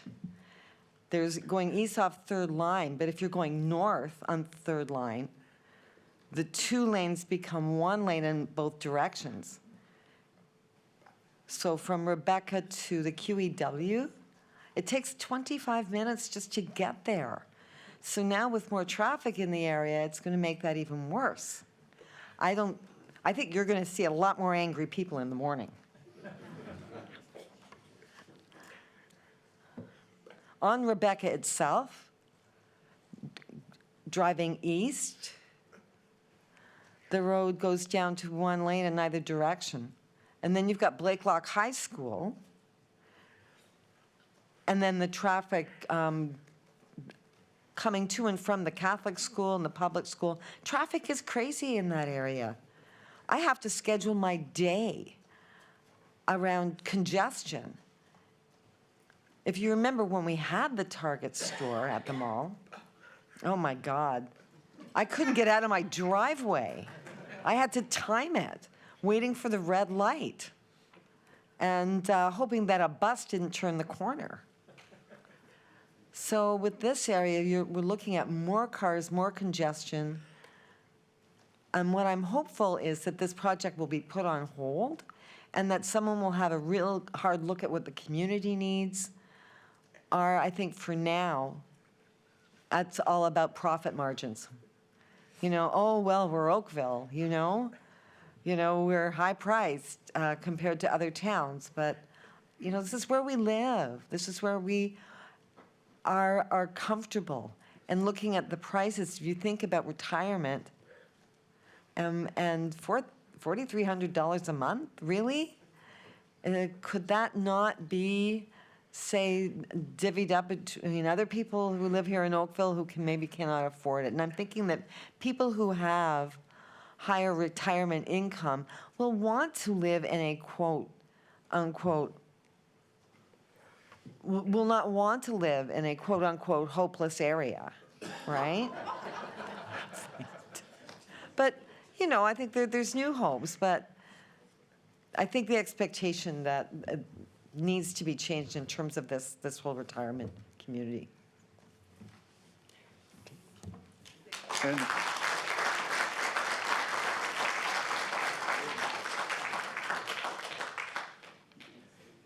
please sign thank you for council for her remarks. Thank you. All right, I'll restrict, oh, wait, a new one. Or wait, there's more. So you're going to add an issue to the list. Good evening. Good evening, Your Worship. One thing I've noticed is I'm probably the youngest individual in this room. I'm 36 years old. A little bit of a different story. I live on Stanbury Road. Could you introduce yourself? My name is Samir Suri. By profession, I'm a family law lawyer. My wife is also a lawyer. I grew up in Mississauga. My wife grew up at Yonge and Finch, and she grew up in a bungalow at Yonge and Finch. We relocated to Oakville many years ago, about 4 or 5 years ago, for the sole reason of the exclusivity of a quiet and calm neighborhood. One where we can raise our family. Being 36 years old, I've realized that everybody on my street is elder to me. And I've had the opportunity to bond with my neighbors. I've had the opportunity to mix and mingle with my neighbors. I can assure you, $4,300 is not going to be something that my neighbors can afford, particularly to live in this complex. I think that $4,300 is a start, and we don't know what the cap is to that. I know that these issues have been addressed. The neighborhood, obviously, we've heard many reflections in regards to the infrastructure.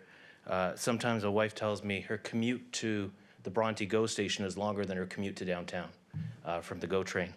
And it's been redundant. I think that many people here have voiced their opinion about that.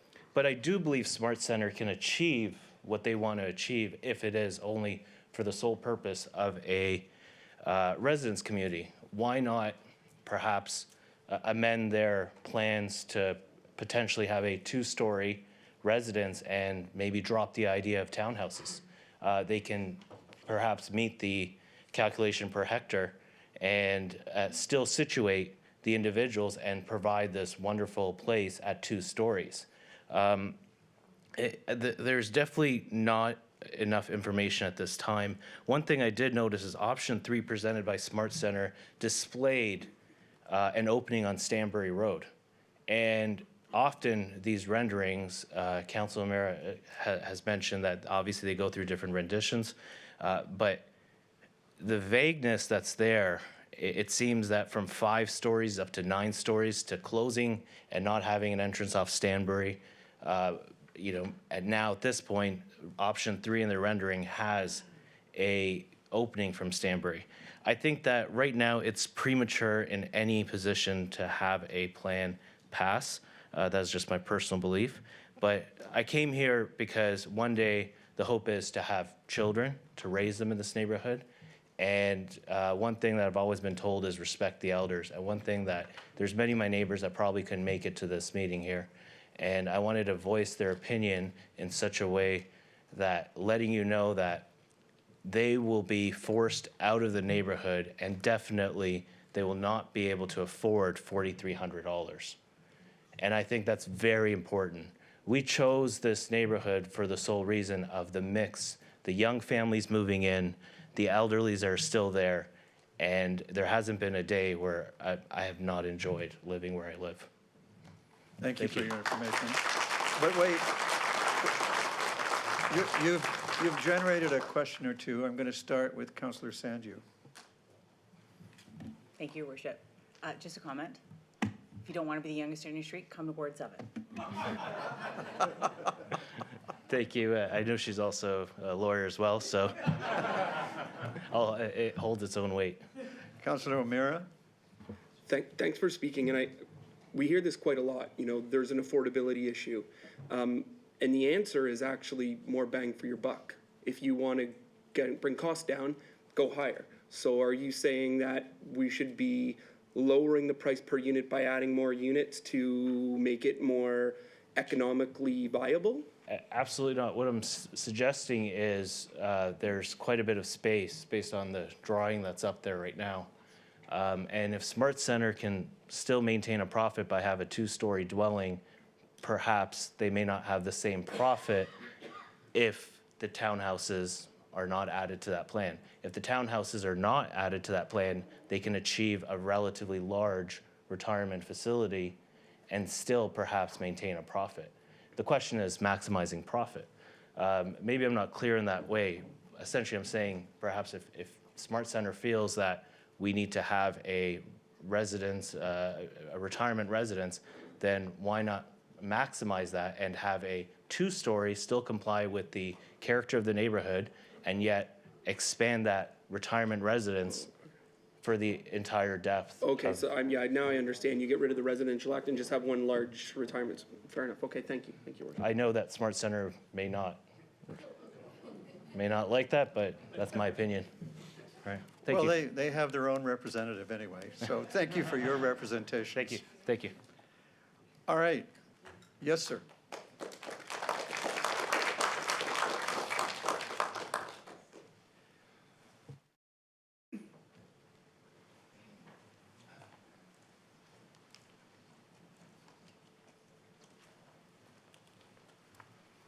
Welcome. Please introduce yourself and, Thank you. and Good add your evening. issue to our list. Mayor, council, members of the development team. My name is Peter McMillan. I live on Vickery Drive. It's not on the map, but it helps to point out, I think, just how far-reaching the impact of this development is in this community. I'm about 2 blocks west of what you see at Third Line in Rebecca. So if you imagine a radius going out 2 blocks all the way around. You can imagine the impact this is having. Extends far beyond the immediately adjacent properties. I have some observations and some questions. Start with the observation. I attended the public meeting back in May, and there were 3 options presented. At the time, I noted, or in response to a request for comments by the developers, I said, you gave us 3 options, but frankly, option 3, which proposed an 8-story apartment building, 5 to 7-story seniors residence and townhouses, was a non-starter. No one was going to buy into that. So that was just to make the other 2 look a little more palatable. But apparently it didn't. So just an observation. Second, we've had some questions. I wasn't prepared for this tonight, but I heard some people addressing questions about value of the property and amount of the profit. This is a 2-part question, one to the town and one to the Callaway REIT development team. Can we get a feel for how much passage of the OPA would add to the property value at South Oakville? And that would be for the development team. And second, for the town, if the OPA is passed, is a development proposal tied to that amendment, or can this property be sold off to another development team which can change the proposal radically from what we're seeing here? So that's a 2-part question to do with different parties. So the purpose of the meeting is for you to bring issues to add to the list. It's not really your role to question them. That's our role. Okay, then I will defer that to you. And value is, strictly speaking, not a planning consideration. Sorry. The value to be gained by development is nowhere specified in the Planning Act as a consideration on which you judge an application. So it's kind of a dead-end stream of comment that some of us on council entertained you with for a while. But the second question is a good question, and the answer is yes. And many times we have seen it happen where a property gets approval and then, well, maybe not many, but several times we have seen it happen where a property gets approval and then it's back for a different vision. Okay. And because as some of the residents have pointed out, this amendment will affect the entire property area, not just the eastern portion, correct? Yes, and I believe that from the staff report, they are alive to that as well. Okay. One final. It's a little bit like a blank check. Yeah. As okay. it's written. Thank you for that. My last comment is about traffic. So this is related to the transportation report. I have a concern about the fact that traffic is, in my opinion, being diverted from the Savannah Gate entrance to the southwest entrance off Rebecca. And we're going to see a choke point at that entrance because there are a lot of people who come into the gym, the ABMs at the 2 banks, Tavolo, through the Savannah Gate. It's safer from many approaches. And so I see while there's a claim that there may be a reduction in traffic, that may be true with respect to Savannah Gate, but it's not going to be true with respect to the southwest entrance. Well, thank you for that. And I just note, what I heard from the proponent, from his consultant, was not that there would be less traffic, but rather the traffic from this would be less than if the shopping center were fully occupied. So the point of comparison is not exactly, it's not really, it's a little bit of an odd comparison. Well, if you stop to consider that people are using the Savannah Gate entrance to get to the mall, that will be shut off unless that traffic is going to be going through this townhouse neighborhood. Right. Which is not desirable. What I was trying to get at is staff will be looking at what will be the totality of the traffic impact to the degree that traffic impact is a planning issue. And it isn't it isn't a showstopper issue. It's one of your, it's what you call a technical issue. But they will be covering all of that. All right, I would like to just make the point that both entrances off Rebecca be considered in terms of the impact. Yes. And that's my final point. Thank you for very your much time. for helping us out here tonight.